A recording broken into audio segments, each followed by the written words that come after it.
University మంచి భవిష్యత్తు కోసం తెలుగు విద్యార్థులు ఇష్టపడే యూనివర్సిటీ. కాల్ 9059052378 9059052379.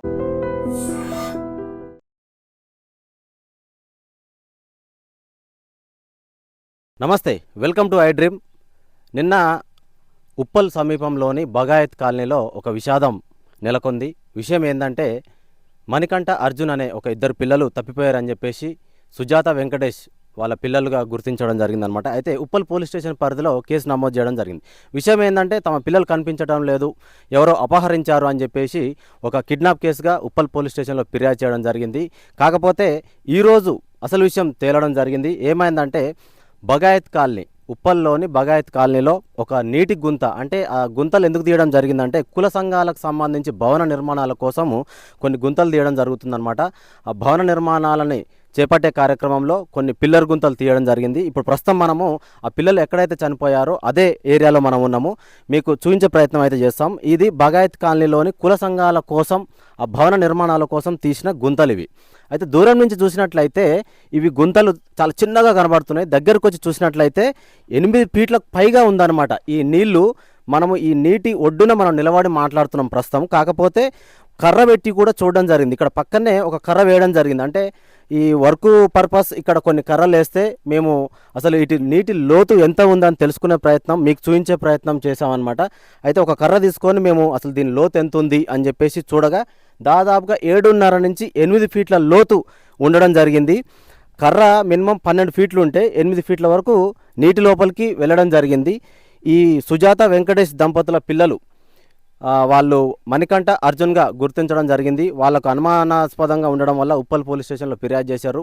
అయితే ఎట్టకేలకు ఎన్డీఆర్ఎఫ్ బృందాలు రావడంతో పిల్లల మృతదేహాలని వెలికి తీయడం జరిగింది.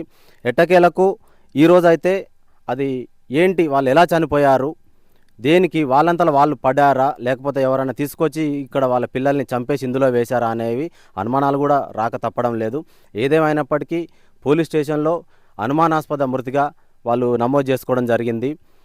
తల్లిదండ్రుల దగ్గరికి అయితే పిల్లల్ని అప్పగించడం జరిగింది. మనం కూడా అక్కడికి వెళ్ళి అసలు ఏం జరిగింది, వాళ్ళ పిల్లలు ఎప్పటి నుంచి కనబడట్లేరు, వాళ్ళకి ఎవరి మీదైనా అనుమానాలు ఉన్నాయా, లేకపోతే వాళ్ళు దేనికి ఈ నీటి దగ్గర రావడం జరిగింది, ఎలా ఈ నీటిలో పడడం జరిగింది అనేది మనం వాళ్ళ దగ్గరికి వెళ్ళి తెలుసుకునే ప్రయత్నం అయితే చేయబోతున్నాము. ఒకసారి మీ అందరికీ చూపించే ప్రయత్నం అయితే చేస్తున్నాము.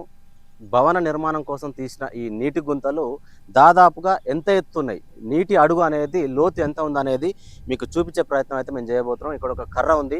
ఈ కర్ర సహాయంతో నీటి లోపలికి కర్రని పంపించి అసలు లోతు ఎంత ఉంది, అసలు ఈ గుంత దూరం నుంచి చూస్తున్నట్లయితే అర్థం కావట్లేదు, ఇంత చిన్న గుంతలో పడి చనిపోయారా అన్నట్టుగా ఉంది. ఒకసారి కర్రను చూడండి, లోపలికి ఇలా పంపిస్తూ ఉంటే లోపలికి వెళ్ళిపోతుంది కర్ర, ఆగట్లేదు చూడండి, బలవంతంగా నెట్టట్లేదు, ఇలా వదిలేస్తే వెళ్ళిపోతుంది కిందికి. ఇక్కడ ఆగిపోయింది. కర్ర హైట్ చూడొచ్చు, నీటి లోపలికి పోయినది కదా. ఒకసారి నేను మళ్ళీ పైకి లేపి చూపిస్తాను మీకు. చూడండి దాదాపుగా ఎన్ని ఫీట్లు ఉందో మనం అంచనా వేయగలుగుతాము. కర్ర మొత్తం లేపిన నీటి తడి చూడండి, ఒకసారి అబ్జర్వ్ చేయండి. దీని పక్కన నిల్చొని మీకు చూపించే ప్రయత్నం చేస్తున్నా. చూడండి, ఇప్పుడు నేనే 5.5 హైట్ ఉంటాను, మ్యాక్సిమం 5.5 అడుగులు నేను ఉంటాను.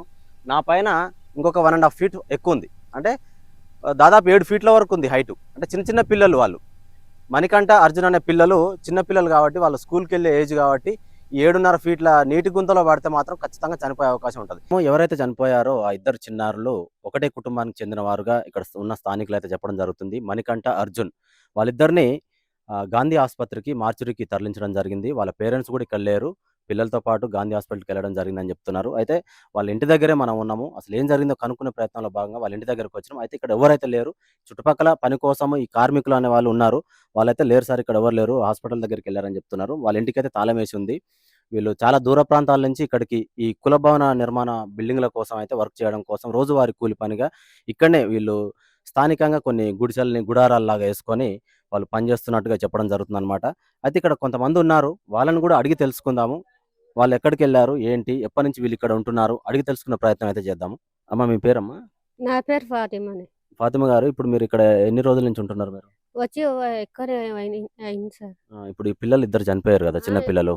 నైట్ పోయినాం సార్, నైట్ వన్నాం, పిల్ల తల్లి అందరం ఎతికినాము, దొరకలేరు. మళ్ళా పొద్దుగాల తల్లి ఇద్దరు ఎత్తుకుంటా పోయిండు దొరకపోయి. ఇక మేము అందరం అక్కడ దేవాడ వచ్చినాం. ఫోన్లు వేసుకుంటా పోయినాం. పోలీసులు చెప్పిన ఇట్లా సార్ ఇట్లా పిల్లలు దొరకలేదు సార్, ఉన్నారు 2-3 ఉన్నారు సార్ పిల్లలు అంటే. నైట్ అంతా తిరిగి దొరకలేరు. మా పొద్దుగాల లేచిన వంట చేసుకున్నాం, ఇంటికి పనికి వెళ్ళిపోయినాం.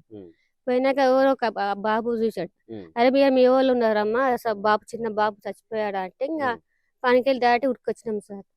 అంటే మామూలుగా వీళ్ళు ఆడుకుంటుంటారు కదా, ఉదయం కానీ సాయంత్రం కానీ ఆడుకుంటారు కదా, ఇక్కడికనే ఆడుకుంటారా కొంచెం దూరం పోయి ఆడుకొని మళ్ళీ ఇంటికి వస్తుంటారా? ఏం లేదు సార్, ఇక్కడనే ఆడుకుంటారు వాళ్ళు. మరి ఇప్పుడు నిన్న దేనికి వాళ్ళు ఒకవేళ సాయంత్రం ఆడుకోవడానికి పోయినామని చెప్పి పోయారా, లేకపోతే ఎట్లా, మీకు ఏమైనా ఐడియా ఉందా? మాకు ఐడియా తెలియదు సార్. దుకాణానికి పోయి వస్తామని ఇంటికి వస్తాం కదా, అందరి పిల్లలు ఇంటికే వస్తారు కదా అని అనుమానం పెట్టకుంటుంది. వస్తాం కదా అని చూసి మేము సాయంత్రం 5 గంటలకు ఇంటికి వస్తాము. మా బాబు ఉంటాడు, మా బాబు ఎక్కడ చూసి వస్తాము. ఇంకా రాళ్ళు మేము ఇంకా అతను పోతాం కదా సార్. కనిపించలేరు అంతా పోయి ఎత్తికేసి వచ్చినాం. దొరకపోయేది పిల్లలు. ఇంకా పాప ఇక్కడ పోయారని పోసాం, అందరం ఏడ్చుకుంటూ ఉన్నాం సార్. ఇప్పుడు పోలీస్ స్టేషన్ కి ఎప్పుడు పోయారమ్మా మీరు? పిల్లలు కనబడతలేరని ఏ టైంలో పోయారు? తల్లిదండ్రులైనా సరే మీరైనా సరే మేము పోలేము సార్, వాళ్ళ అమ్మ నాయన పోయింది సార్. ఏ టైంలో పోయారు మీరు? అప్పుడు ఇక్కడ ఉన్నారా? పిల్లలు కనబడతలేరు అనే టైంలో మీరు ఇక్కడే ఉన్నారా? మేము ఇక్కడనే ఉన్నాము సార్. అప్పుడు ఎంత అవుతుంది సుమారుగా? సాయంత్రం అయిందా? ఎప్పుడు? సాయంత్రం సార్. 5 గంటలకే వచ్చినాము. మా పిల్లలు కానీ వస్తలేని చూసుకుంటూ ఎత్తుకుంటే తల్లి అయితే ఏడ్చుకుంటూ పోయింది సార్ పాపం. ఎవరినగా మాక బాబు మా బాబు పోతే మేము బాధపడతాం కదా, ఏడ్చుకుంటారు. పోయి కాపీని ఇచ్చేస్తామని అందరు పోయింది సార్. మేము 5 గంటల మబ్బైనా మేము పోలేము సార్. అంటే ఇప్పుడు ఇక్కడ పనికి బ్రిడ్జ్ వర్క్ మీద మీరు వచ్చారని చెప్పేసి చెప్తున్నారు కదమ్మా, ఎవరు పిలిపించారు మిమ్మల్ని ఇక్కడికి? మా మేస్త్రి సార్. ఓకే. పిల్లలు లేకపోతారు కదా అని ఇంకా అందరం బతకడానికి వచ్చింది సార్. ఇంకా పని లేదని ఇక్కడ వచ్చి బతుకుతున్నాం సార్. చిన్న బాబులు తెచ్చుకొని ఇక్కడ బతుకుతున్నాం. ఇంటికా పని పాట లేదు. ఇంకా పిల్లలు ఇట్లా సాకాలేం కథ అని ఇంకా తెచ్చుకుంటాం. ఇంకా పిల్లలు ఇంటికాడ పెట్టిపోతాం. ఇట్లా జరుగుతుంది మాకేం తెలుసు సార్. సరే, ఇప్పుడు వాళ్ళ హాస్పిటల్ దగ్గరికి వెళ్ళారా వాళ్ళ అమ్మ నాన్న? వాళ్ళ అమ్మ నాన్న ఆపరేటర్కి వెళ్ళారు సార్. సరే,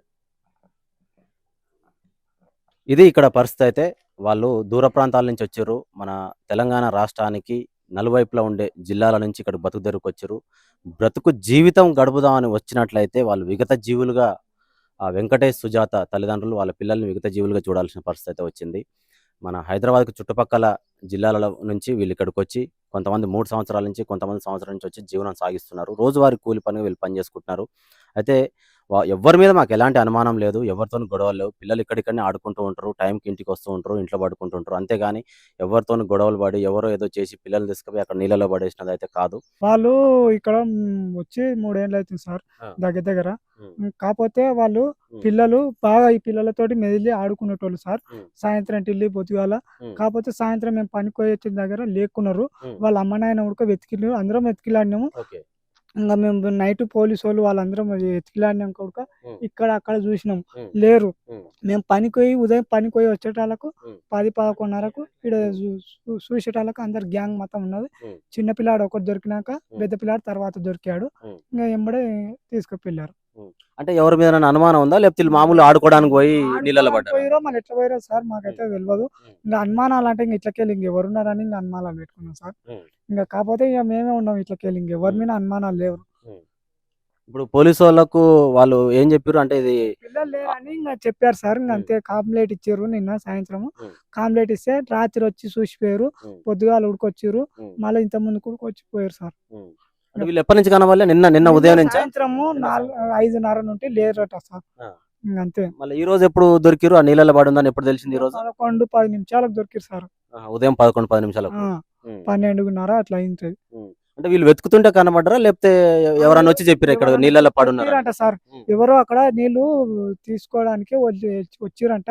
ఆ దగ్గరికి ఆ ట్యాంక్ పాయింట్ కాడికి వచ్చి మట్టి తీస్తుంటే నీళ్ళలో గుడ్డలు కనబడంట. బట్టలు కనబడటాలకు వీళ్ళు ఎవరని చనిపోయి చూస్తే ఓ పాప వెళ్ళిండని చెప్పేటాలకు వాళ్ళంతా వెళ్ళి చూస్తే మా పిల్లలని పోయారంట సార్. ఓకే. అంతేగాని ఎవరి మీద అనుమానాలు అయితే అనుమానాలు లేవు సార్. ఇప్పుడు ఈ పిల్లలకు ఇప్పుడు ఎంత వయసు ఉంటది? ఒక ఆయనకు 15 ఉంటాయి, ఒక ఆయనకు బాబు లాకుంటాడు. ఇంకా 6 ఏళ్ళు 7 ఏళ్ళు ఉంటాయి సార్. చదువుకుంటారా పిల్లలు? చదువులేదు సార్. నిజంగా ప్రస్తుతం ఉన్నటువంటి సమాజం దేనికి ప్రయారిటీ ఇస్తుంది? ఆర్థిక సంబంధాల చుట్టూ మాత్రమే తిరుగుతోంది. మళ్ళీ ఎన్నికలంగానే చాలా విరక్తి కలుగుతాను. మంచి అనిపిస్తుంది కదా, లేడీస్ కూడా ఛాలెంజింగ్ జాబ్స్ చేసినప్పుడు చాలా బాగుంటది. ట్రాఫిక్ అసిస్టెంట్స్ గా నియమించిన ట్రాన్స్జెండర్స్ అందరితో సాల్యూట్ చేయించుకుంటున్నారు. ఫుడ్ డెలివరీ ఇవ్వటానికి వెళ్ళినటువంటి డెలివరీ బాయ్ అనిల్ పై కళ్ళ ముందు పెళ్ళండి